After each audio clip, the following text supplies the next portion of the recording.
Pues Dios les bendiga, hermanos, hermanas. Vamos a retomar nuestro estudio de la palabra acerca del libro del Éxodo, Éxodo capítulo 25. Y el día de hoy, hermanos, vamos a estudiar acerca de los versos del 10 al 22. Éxodo 25, versos del 10 al 22. Amén. Y vamos a darle lectura, hermanos. Lo que vamos a escuchar, lo que vamos a leer, es la descripción y el mandato. Primero, el mandato de parte de Dios hacia Moisés para que construyera ya los implementos que iban a formar parte del tabernáculo. Dijimos que el tabernáculo es el templo ambulante que Dios mandó construir al pueblo de Israel en el trayecto a la tierra prometida. Entonces, el tabernáculo, pues, tenía ciertos elementos, y el primer elemento que se describe es el arca del testimonio. Amén. Vamos a leer la palabra del Señor. Dice: harán también un arca de madera de acacia, cuya longitud será de 2 codos y medio, su anchura de codo y medio y su altura de codo y medio. Y la cubrirás de oro puro por dentro y por fuera, y harás sobre ella una cornisa de oro alrededor. Fundirás para ella 4 anillos de oro que pondrás en sus 4 esquinas, 2 anillos de un lado y 2 anillos al otro lado. Harás unas varas de madera de acacia, las cuales cubrirás de oro, y meterás las varas por los anillos a los lados del arca para llevar el arca con ellas. Las varas quedarán en los anillos del arca, no se quitarán de ella, y pondrás en el arca el testimonio que yo te daré. Y harás un propiciatorio de oro fino, cuya longitud será de 2 codos y medio, y su anchura de codo y medio. Harás también 2 querubines de oro, labrados a martillo, los harás en los 2 extremos del propiciatorio. Harás pues un querubín en un extremo y un querubín en el otro extremo. De una pieza con el propiciatorio harás los querubines en sus 2 extremos. Y los querubines extenderán por encima las alas, cubriendo con sus alas el propiciatorio, sus rostros el uno al otro, enfrente del otro, mirando al propiciatorio, los rostros de los querubines. Y pondrás el propiciatorio encima del arca, y en el arca pondrás el testimonio que yo te daré. Y de ahí me declararé a ti y hablaré contigo sobre el propiciatorio de entre los querubines que están sobre el arca del testimonio, todo lo que yo te mandare para los hijos de Israel. Amén. Pues esta es palabra del Señor, hermanos, y vemos pues aquí, vemos varias cosas, vemos varios elementos que tal vez para nosotros que no somos judíos, que no somos hebreos, pues esta descripción nos resulta un poco difícil de comprenderla. En el grupo de WhatsApp les mandé una imagen, no sé si la pueden checar los que traigan el celular. Si no, más o menos vamos a tratar de hacer una descripción del arca. Resulta que en el templo, en el tabernáculo, Dios va a establecer ciertas cosas que deben de estar ahí dentro, ¿sí? Dios establece un lugar para que se coloque algo llamado el arca del testimonio. ¿Y qué es el arca del testimonio? Bueno, aquí tenemos una descripción. El arca del testimonio básicamente es un cofre de tamaño pequeño, de tamaño reducido, bañado de oro, es hecho de madera, pero bañado de oro. Y en la parte de arriba, digamos, la tapa tiene labrados unos querubines. Los querubines es lo que nosotros conocemos como ángeles, es decir, en nuestra forma de entender las cosas, los ángeles para nosotros son seres con alas, ¿cierto? Pero la realidad en la Biblia, los ángeles no tienen alas. Quienes tienen alas son los querubines. Y entonces Dios le manda que se construya esta arca con las figuras de unos querubines, uno de frente al otro, y que a partir de ahí, en ese lugar, de alguna manera Dios iba a comunicarse hacia su pueblo. Entonces, tenemos ahí la descripción detallada. Imagínense ustedes, hermanos, cómo es que de alguna manera Moisés recibió esta revelación. Yo creo que lo que recibió Moisés, además de la instrucción, fue también una visión muy clara de qué tenían que hacer y cómo lo tenían que hacer. Entonces, pues Moisés recibe la descripción de qué y de cómo tendría que ser hecha el arca de la alianza. Pero vamos a ver un poquito más acerca de cuál era la utilidad de esta arca, de esto que Dios establece a su pueblo que deben de tener. ¿De acuerdo? Vamos a ir, hermanos, al verso 16, ahí mismo, pero al verso 16. Y vean ustedes lo que dice la Escritura. Estamos entonces en Éxodo 25, verso 16. Dice la Escritura: y pondrás en el arca el testimonio que yo te daré.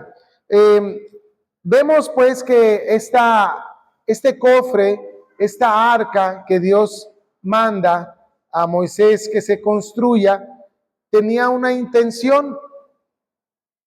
¿Cuál era la intención según este verso, hermanos? Guardar un testimonio. ¿Y qué es guardar un testimonio, hermanos? En el sentido de hoy, digámoslo, que sería guardar algunas cosas que son valiosas para ti, pero para otra generación también. Para el Señor siempre fue muy importante que el pueblo de ese momento entendiera que lo que ellos estaban viviendo, que lo que ellos estaban experimentando, era muy importante que las futuras generaciones lo conocieran y también supieran lo que habían pasado ellos. Es decir, estamos hablando de la libertad en Egipto, de cómo Dios los liberó, de cómo Dios los llevó a la tierra prometida. Es decir, una serie de experiencias y una serie de condiciones que vivieron ellos a partir de su relación con Dios. Primero, que los liberó de la esclavitud. Segundo, que los sacó y los llevó por el desierto, camino a la tierra prometida. Y entonces Dios establece que en ese cofre sagrado, santo, iban a ir guardando aquellas cosas que Dios les dijera que las guardaran para testimonio, como un testigo de lo que el pueblo de Israel había experimentado y había vivido muchos años atrás. No sé si ustedes recuerdan o han oído hablar de algo que se llama cápsula de tiempo. Las cápsulas de tiempo son una especie de cofres, precisamente, de cajas que se usan en las escuelas o en alguna institución de gobierno, o incluso familias lo hacen, donde construyen una caja, un cofre, ya sea de metal o de lo que ellos consideren, y en ese cofre ponen, por ejemplo, fotografías, ponen una carta, ponen un cassette dejan algo para que se abra, dejan la instrucción de que se abra esa caja en unos 10, 20, 30, hasta 50 años. Y las personas que lo abren en ese momento van a poder entender un poco de cómo vivieron esas personas en ese año en el que hicieron esa cápsula de tiempo. Si bien es cierto, el Arca de la Alianza nunca fue el propósito de enterrarla, sí fue el propósito de en ella guardar aquellas cosas que fueran de testimonio para testificar, para atestiguar, para de alguna manera decir, esto en verdad ocurrió, no fue mentira. Por ejemplo, la memoria del ser humano es una memoria corta, es una memoria reducida.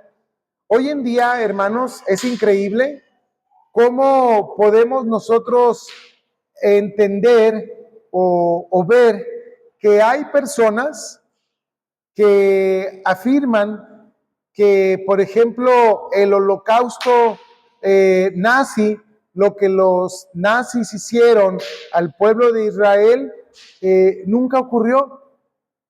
Hay personas hoy en día, en pleno siglo XXI, que afirman y dicen que eso del holocausto nazi es pura mentira.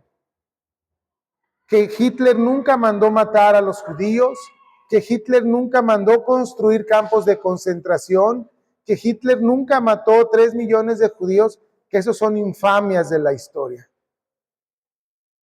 Afortunadamente, hay hombres y mujeres que aún son sobrevivientes, pequeñitos, que en ese momento eran pequeñitos, que sobrevivieron a eso y ellos salen a decir, mira, aquí está mi tatuaje, donde aquí me dieron un número.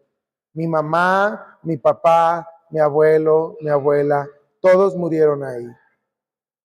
Se han dado la tarea de borrar información. Se han dado la tarea de eliminar información. ¿Para qué? Para que no haya testimonio de eso que ocurrió. Entonces, Dios de alguna manera establece el arca de la alianza como el arca del testimonio, en el que conforme avanza la historia del pueblo de Israel, en esa arca se iban a colocar ciertos elementos para testificar al pueblo de los hechos históricos que seguramente iban a llegar a ellos a través de la cultura escrita o a través de la cultura oral. ¿Y a qué nos referimos? Bueno, nos referimos concretamente a 3 cosas que Dios estableció para que dieran testimonio. Vamos a Primera de Reyes, capítulo 8, verso 9.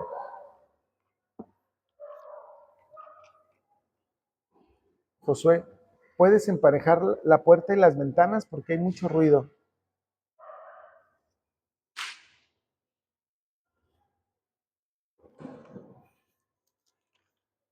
Primera de Reyes, capítulo 8,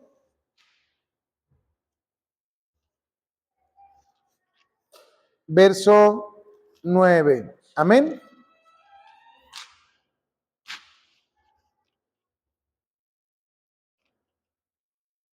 Primera de Reyes, capítulo 8, verso 9. Fíjense ustedes, hermanos, fíjense en lo que nos enseña esta palabra. Dice la escritura, en el arca ninguna cosa había, sino las 2 tablas de piedra que allí había puesto Moisés en Horeb, donde Jehová hizo pacto con los hijos de Israel cuando salieron de la tierra de Egipto. Una de las primeras cosas que estaban en el arca de la alianza, en el arca del testimonio, fueron ¿qué? Las tablas de la ley. Esas tablas que Dios con su dedo, dice la escritura, con su mano escribió sobre la piedra. Fueron guardadas en esa arca, ¿para qué? Para que futuras generaciones, cuando oyeran hablar de que Dios les dio su palabra de manera escrita, tuvieran una referencia clara y dijeran, aquí están las tablas, aquí está lo que Dios hizo, aquí está, mira, lo puedes tocar, lo puedes comprobar. Claro, el arca, lo vamos a ver más adelante, no estaba al alcance de todo mundo. ¿Por qué? Porque el arca estaba ubicada en un lugar muy especial del templo. Más adelante vamos a hablar de ello. Pero entonces tenemos un primer elemento dentro del arca, ¿de acuerdo?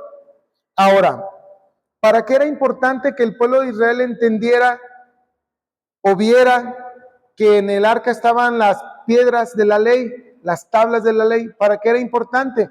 Para que entonces entendieran que la palabra de Dios realmente era palabra de Dios, que no era invento de Moisés, que no era invento de ningún hombre de los que estaban ahí, sino que efectivamente habían sido dadas por Dios al pueblo de Israel. Por eso se le llama el arca del testimonio, porque Dios da testimonio de sí mismo a través de estas tablas.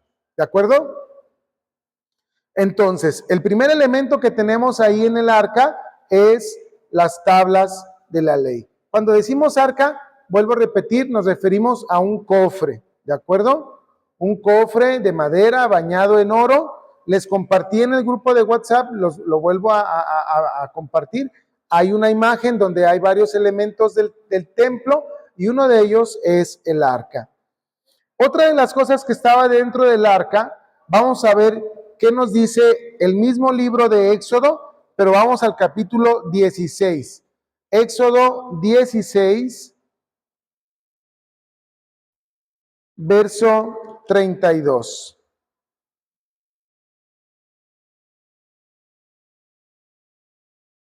Éxodo 16, verso 32. Fíjense ustedes, hermanos. Dice la palabra del Señor. Y dijo Moisés, esto es lo que Jehová ha mandado. Llenad un gomer de él. Un gomer era una unidad de medida. Hagan de cuenta como decir, guarden 1 kilo o guarden medio kilo, ¿verdad? Un gomer era una unidad de medida de volumen o de peso, vamos a decirlo. Llenad un gomer de él. ¿De qué está hablando que llenen un gomer? De el maná. Dios a través de Moisés le dice al pueblo, oye, guarden una cantidad de maná. Fíjense ustedes. Y guardarlo para vuestros descendientes, a fin de que vean el pan que yo os di a comer en el desierto, cuando yo os saqué de la tierra de Egipto. Bueno, el mandato de parte de Dios no lo podemos cuestionar, porque Dios es el que manda, Dios es el que da la instrucción. Pero aquí vemos un problema. ¿Recuerdan ustedes qué le pasaba al maná cuando lo almacenaban y no se lo comían? ¿Se qué? Se engusanaba, se echaba a perder.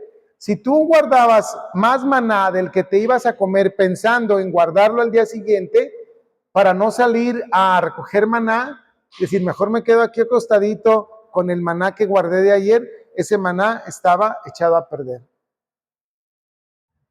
Aquí había un asunto en ese sentido, pero ¿qué creen?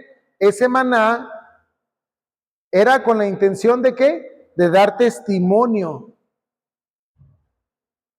¿En dónde se guardó este maná? Cuando se construyó el arca, tiempo después, se guardó maná del que cayó del cielo para testimonio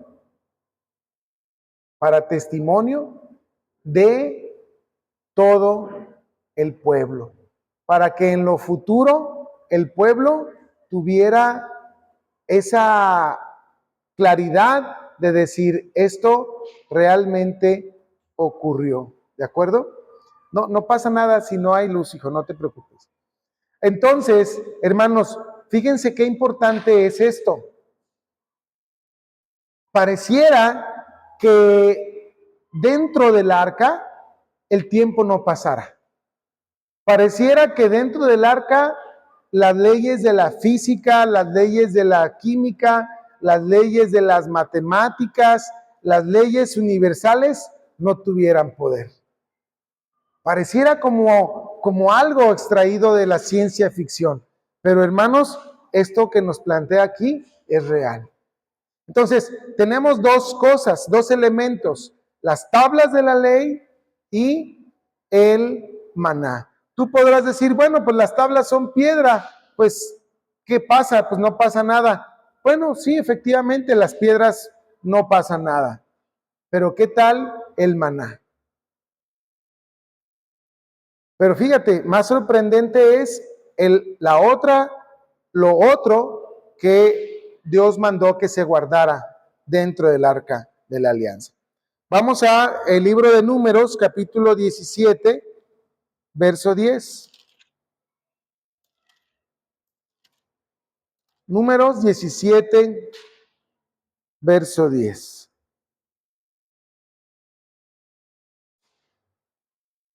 Amén. Fíjate, hermano, ¿qué pasó? En el trayecto a la tierra prometida, el pueblo de Israel se rebeló muchas veces y una de esas rebeliones fueron contra Aarón, los hijos de Coré. Dijeron, ¿y por qué solamente Dios nos habla a través de Moisés? ¿Qué acaso Dios no nos puede hablar a través de otras personas? Por ejemplo, como nosotros. ¿Qué acaso nosotros somos israelitas de segunda clase? Y se rebelaron y fueron a pelear a Moisés y fueron a pelear a Aarón, de que por qué solo Moisés y de que por qué solo Aarón eran los medios por los cuales Dios hablaba a su pueblo. Y entonces, pues Dios establece un criterio para que el pueblo mismo se convenza de quién es a quien Dios va a usar, a quien Dios ha elegido para ministrar, para dar palabra, para guiar al pueblo, para conducir al pueblo. Y resulta de que a cada familia de los que estaban ahí inconformes, pues Dios determinó que tomaran una ramita de olivo y entonces la dejaban ahí. La descripción exacta está en el capítulo 16 y capítulo 17. Nada más ahorita estoy contextualizando. Y entonces debía de pasar cierto tiempo y la vara que sin estar, digámoslo así, en maceta, sin estar en tierra, sin estar en el árbol, la varita así sola, reverdeciera y floreciera, el dueño de esa varita era el que Dios había elegido para que fuera su sacerdote, para que fuera su siervo. ¿Sí? Capítulo 17, verso 10. Dice la escritura. Desde el 9, fíjense ustedes. Entonces sacó Moisés todas las varas de delante de Jehová a todos los hijos de Israel, y ellos lo vieron y tomaron cada uno su vara. Y Jehová dijo a Moisés, vuelve la vara de Aarón delante del testimonio, para que se guarde por señal a los hijos rebeldes, y hará cesar sus quejas de delante de mí, para que no mueran. ¿Qué pasó? Bueno, que todas las demás varitas no reverdecieron, solo la vara de Aarón reverdeció, solo la vara de Aarón dio fruto. Y así, esa varita, digamos lo que floreció de manera sobrenatural, de manera milagrosa, fue tomada y por instrucciones de Dios, ¿qué le dijo a Moisés? Guárdala, vuelvo a leer, para que se guarde por señal a los hijos rebeldes y hará cesar sus quejas de delante de mí para que no mueran.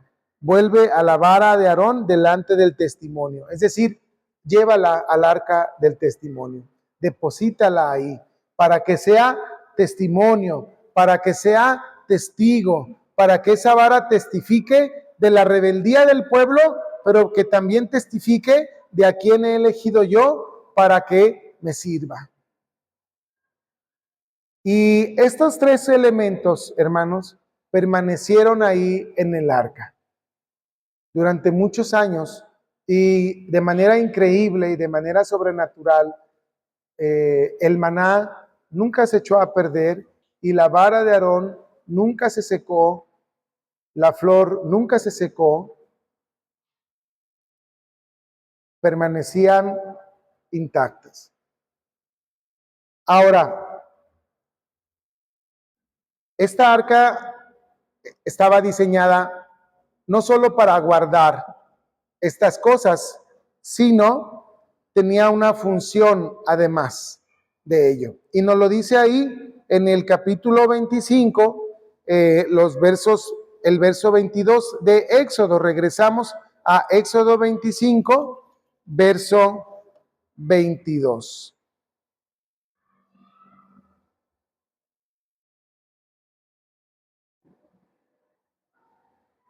¿Cuál era esta otra función del arca? Ya dijimos que iba a almacenar, y con qué finalidad se iban a almacenar esas cosas.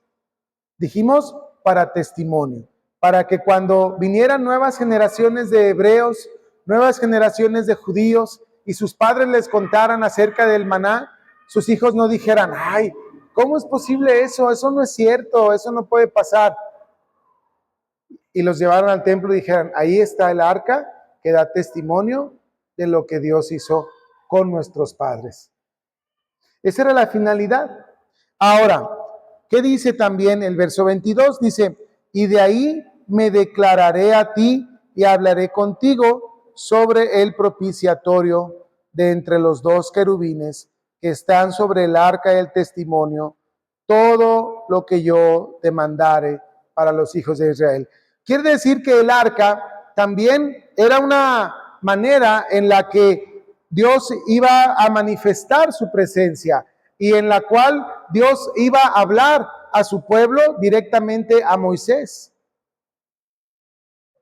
No es que el arca tuviera bocinas, no, sino que la presencia de Dios, así como así como Moisés subió al monte Sinaí para hablar con Dios, ahora Moisés podía entrar al tabernáculo y Dios le iba a hablar. Dios se iba a manifestar a través de el arca de la alianza. Y entonces vemos otro aspecto importante de cómo el arca tiene esta representación de la presencia de Dios para nuestras vidas. Vamos a Primera de Reyes, capítulo 8, versos del 1 al 8. Primera de Reyes, capítulo 8.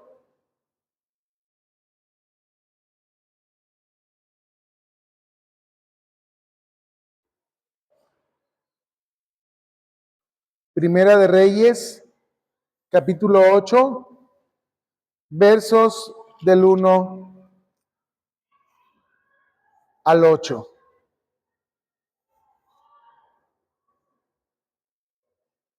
Vean ustedes, hermanos, vean lo que dice la Escritura. Entonces Salomón reunió ante sí en Jerusalén a los ancianos de Israel, a todos los jefes de las tribus y a los principales de las familias de los hijos de Israel, para traer el arca del pacto de Jehová de la ciudad de David, la cual es Sión. Y se reunieron con el rey Salomón todos los varones de Israel en el mes de Etanim, que es el mes séptimo, en el día de la fiesta solemne. Y vinieron todos los ancianos de Israel y los sacerdotes tomaron el arca y llevaron el arca de Jehová y el tabernáculo de reunión y todos los utensilios sagrados que estaban en el tabernáculo, los cuales llevaban los sacerdotes y levitas. Y el rey Salomón y toda la congregación de Israel que se había reunido con él, estaban con él delante del arca, sacrificando ovejas y bueyes, que por la multitud no se podía contar ni numerar. Y los sacerdotes metieron el arca del pacto de Jehová en su lugar, en el santuario de la casa, en el lugar santísimo, debajo de alas de los querubines, porque los querubines tenían extendidas las alas sobre el lugar del arca, y así cubrían los querubines el arca y sus varas por encima. Y sacaron las varas de manera que sus extremos se dejaban ver desde el lugar santo, que está delante del lugar santísimo, pero no se dejaban ver desde más afuera, Y así quedaron hasta hoy. Amén. Y así quedaron hasta hoy. Este hoy tiene que ver con el tiempo en el que fue construido el templo de Salomón. La descripción que nosotros tenemos aquí corresponde al momento en el que Salomón construyó finalmente el gran templo dedicado al Dios de Israel. Yo lo decía, no sé si lo dije en el sermón pasado, hermanos, este templo que construyó Salomón ha sido el templo, el edificio construido sobre la faz de la tierra más glorioso, más espléndido, más maravilloso que se ha construido en la historia de la humanidad. Si nosotros vemos a detalle los capítulos previos al capítulo 8 de Primera de Reyes, vamos a ver cómo se construyó con una gran majestuosidad, con una gran gloria humana, por así decirlo. ¿Por qué? Porque era el lugar en el que pues iba a reposar el arca de la alianza, que representaba la presencia de Dios manifiesta para el pueblo. Y efectivamente, si ustedes continúan leyendo, van a ver cómo a la hora que se deposita el arca de la alianza, hacen una oración para consagrar todo el templo, y dice la escritura que una nube denominada la Shekinah, que es la presencia de Dios, se posó sobre todo el templo, se posó sobre el lugar santísimo, y una gran nube y fuego y un estruendo y una cosa tremenda se manifestó ahí, es decir, la presencia de Dios. Entonces, nosotros debemos de entender, hermanos, que realmente lo que pasaba en el arca o a través del arca era sobrenatural, porque era Dios el que se manifestaba ahí. Por eso era algo tan especial, por eso estaba en el lugar santísimo. El templo tenía un santuario, tenía patios, tenía atrios, donde todo el pueblo podía estar, pero había un santuario, un lugar específico que tenía dos lugares. Uno se llamaba el lugar santo y había otro lugar llamado el lugar santísimo. En ese lugar santísimo estaba colocada el arca de la alianza o el arca del testimonio. Y el lugar santísimo y el lugar santo estaban divididos por una cortina, y solo podía pasar una vez al año el sumo sacerdote. Tenía que observar un ritual de purificación tremendo, porque la persona que pasara al lugar santísimo sin ser santificado moría. Cuando se anunció la llegada del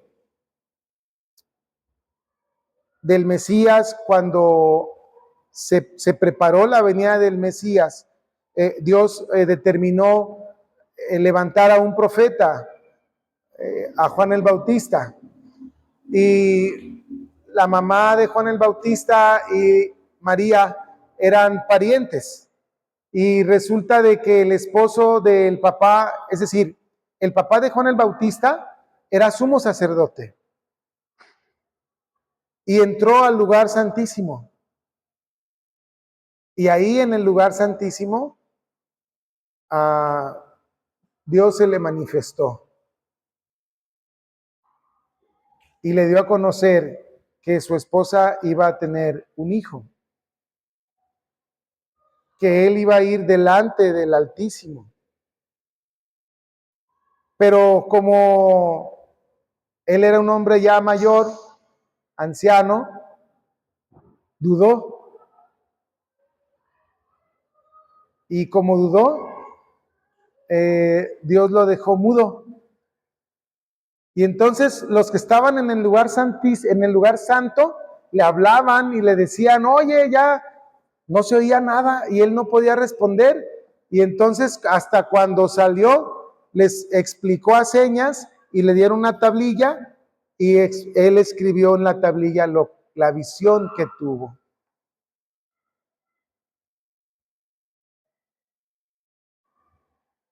Y esa es la historia de la anunciación del profeta Juan el Bautista. El lugar santísimo era un lugar al que solamente el sumo sacerdote podía entrar. Nadie más.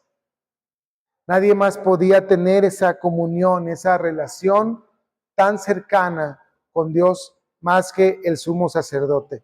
¿Por qué? Porque el sumo sacerdote entraba no representándose a él mismo, sino que entraba en representación de un pueblo. Ese es el ministerio sacerdotal. El sacerdote representa al pueblo delante de Dios y el ministerio profético tiene otra característica. Si el sacerdote representa al pueblo delante de Dios, el profeta representaba a Dios delante del pueblo.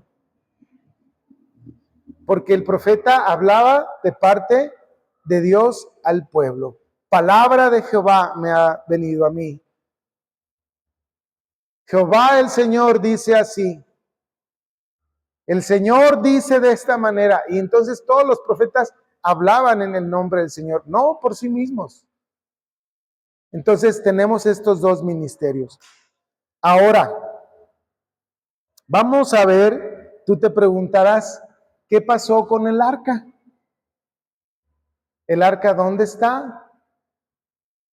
Porque, bueno, ahorita vamos a ver qué ocurrió.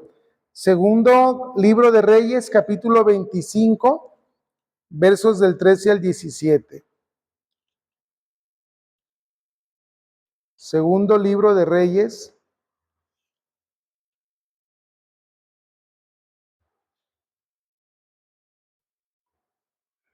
Segundo libro de Reyes 25, versos del 13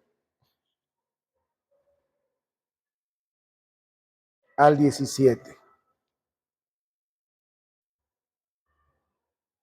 Lo que vas a escuchar, hermano, es un relato.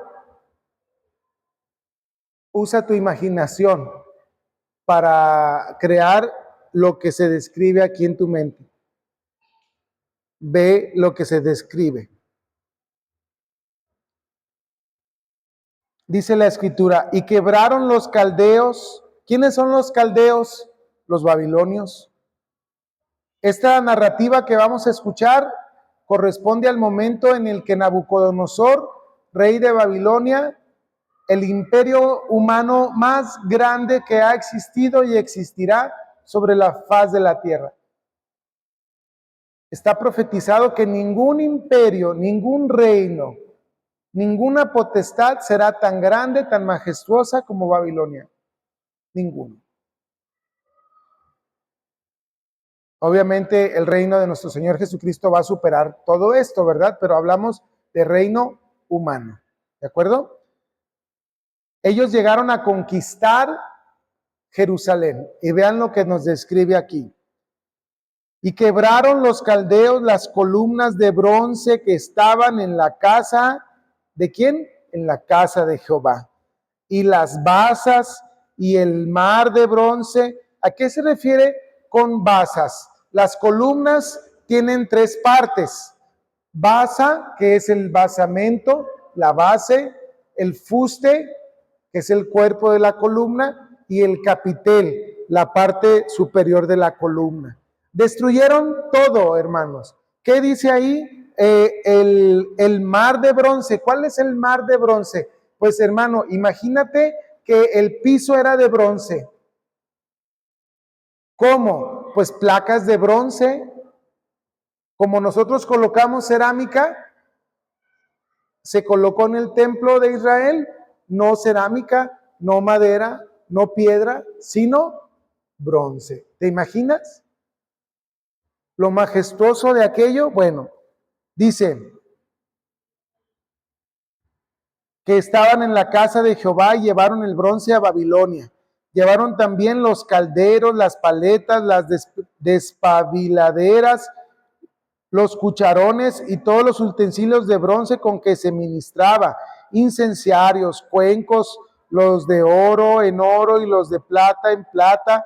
Todo lo llevó el capitán de la guardia, las 2 columnas, un mar y las barras y las basas de Salomón que había hecho para la casa de Jehová. No fue posible pesar todo esto. O sea, era una cantidad tan grande que no hubo manera de poderlo contabilizar, de poderlo pesar. La altura de una columna era de 18 codos y tenía encima un capitel de bronce. La altura del capitel era de 3 codos y sobre el capitel había una red y granadas alrededor, todo de bronce, e igual labor había en la otra columna con su red. Tomó entonces el capitán de la guardia, el primer sacerdote Seraías, al segundo sacerdote Sofonías y 3 guardias de la vajilla. ¿Qué está pasando aquí? Está narrando la destrucción del templo, hermanos. Está narrándonos cómo el templo fue totalmente profanado. El santuario, el lugar santo, el lugar santísimo, desmontaron todo lo de oro lo fundieron, todo lo de plata lo fundieron, todo lo de bronce lo fundieron. Rescataron algunos utensilios de oro, de bronce, que se usaban para el servicio, para la adoración al Señor, que fueron los que el nieto de Nabucodonosor usó para un banquete que dio a sus invitados. Profanó esos instrumentos. Y fue cuando en pleno salón, con la fiesta a todo lo que da, la música a todo lo que da, la embriaguez y el desenfreno a todo lo que da, una mano gigantesca apareció en la pared y escribió Teque Bene Uparsim. Imagínate el pavor de ver la mano gigantesca escribiendo. ¿Quién crees que fue el traductor de esa escritura en la pared? Daniel. Ninguno de los sátrapas, ninguno de los magos, ninguno de los sabios de la corte del rey pudo descifrar el mensaje, solo Daniel. ¿Por qué? Porque Dios le reveló el secreto de esa escritura. ¿Has sido pesado y has hallado falto? Era una sentencia sobre el rey de Babilonia. Esos son los utensilios que se llevaron. Muy probablemente el arca de la alianza estuviera por allá. Se ha escrito mucho alrededor de esto. Ha habido películas de fantasía. El personaje de Indiana Jones surge en virtud de que es un expedicionista que cree saber dónde está el arca de la alianza. ¿Cuál arca de la alianza? Esta. Hay otra leyenda, vamos a decirlo, que Salomón y la reina de Saba tuvieron descendencia juntos. Es decir, la reina de Saba, en su visita a Jerusalén, quedó embarazada de Salomón. Se dice, eso no está en la escritura, tengo que aclararlo. Y entonces se dice que el rey, el hijo del rey Salomón con la reina de Saba, antes de que ocurrieran estos hechos, se llevó el arca de la alianza a su tierra.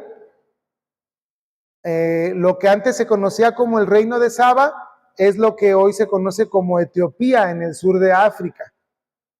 De hecho, es muy interesante porque ¿sabían ustedes que hay judíos en África? Hay una gran comunidad de judíos en África, justamente en Etiopía.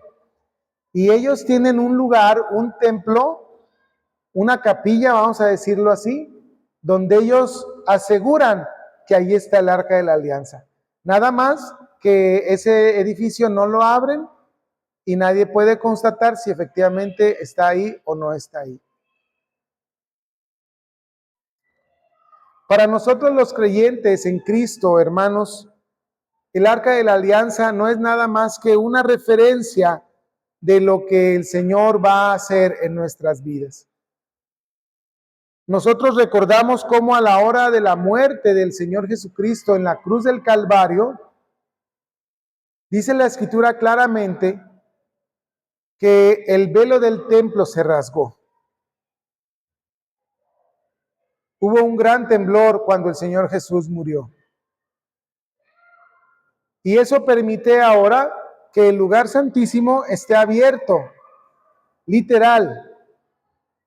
Cuando Caifás, el sumo sacerdote, se enteró que el velo del templo se había rasgado de arriba a abajo, pues no supieron qué hacer.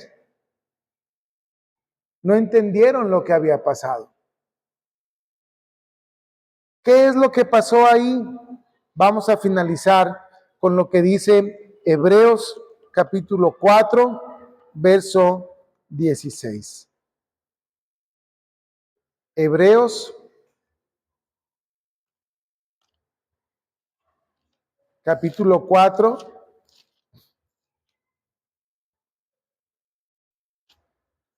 verso 16.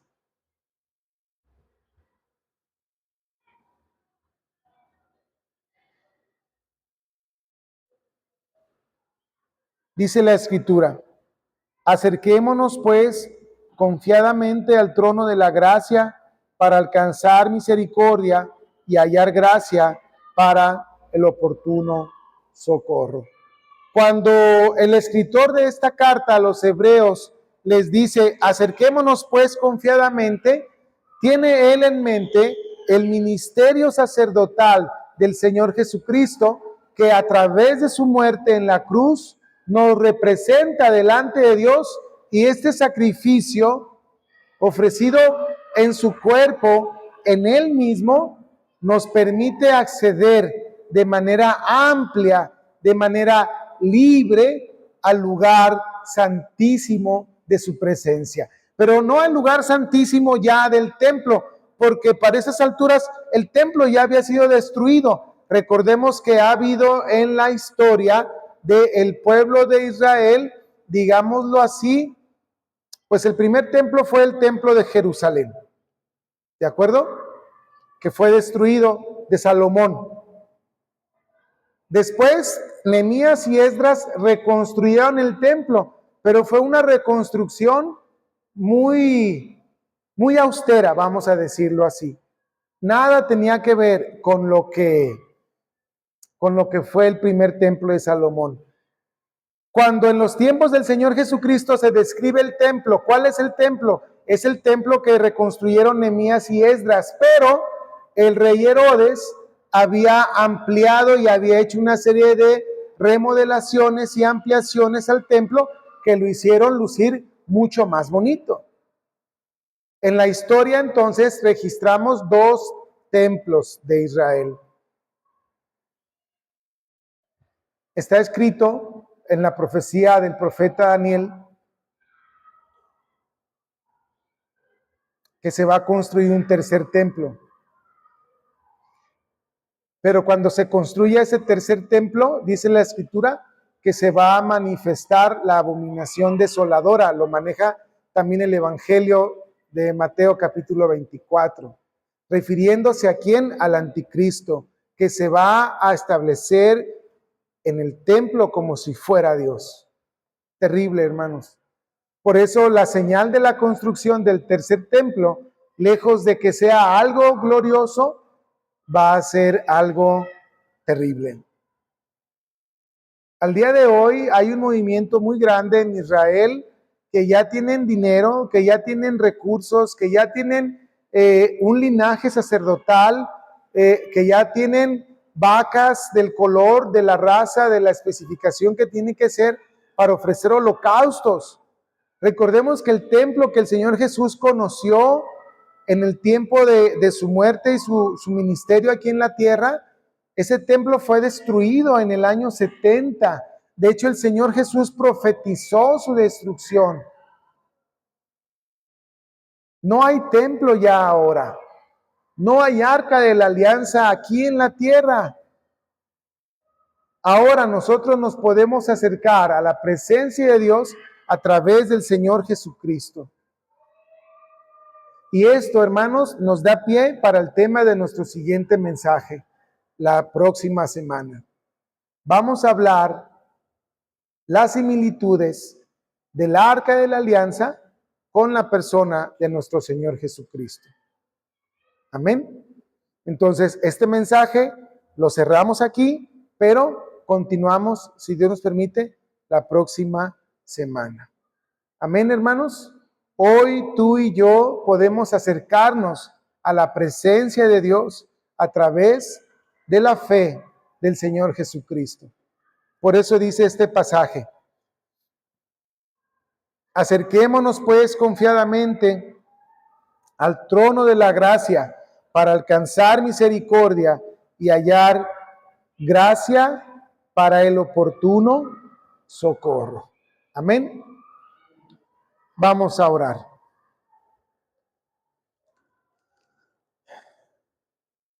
Amado Padre Celestial, en esta tarde te damos gracias.